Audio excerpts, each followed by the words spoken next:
સીતારામ સીતારામ. બાપા સીતારામ, આવો આવો બેહો બાપા, આવો આવો બાપા સીતારામ, આવો બેહો. આવો પધારો. બેહો બાપા, બેહો પધારો. હા હે રામ. બાપા, તમે અમારા બગદાણા ગામમાં આવ્યા, અમારા ગામના ભાગ ઉગડી ગયા. હા બાપા. અમે બધા ધન્ય થઈ ગયા. બેઠા સાધુ લો કી ખૂટી, ચલતા સાધુ રાત કી મુઠ્ઠી. હા બાપા સીતારામ.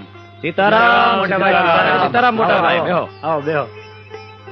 બાપા, આ છે હરજીવન ભટ્ટ. રામ રામ બાપા. આખું ગામ એને મોટા ભાઈ તરીકે ઓળખે. હા હા પછી બાપા. મારા મોટા ભાઈ. બાપા, તમે હવે આજથી ખાવા પીવાની ચિંતા કરતા નહીં. રોજ મારા ઘરેથી 2 ટન ખાવાનું આવી જાય અને નરભેરામની રેકડીએથી ચાની વ્યવસ્થા બી થઈ જાય. બગડ નદીના કાંઠે તમારા હાટુ એક ઝૂંપડી બનાવી દેવું. તમે એમાં રહ્યો, મોજ કરો અને અમને હંધાઈને મોજ કરાવો. હા બાપા. રહું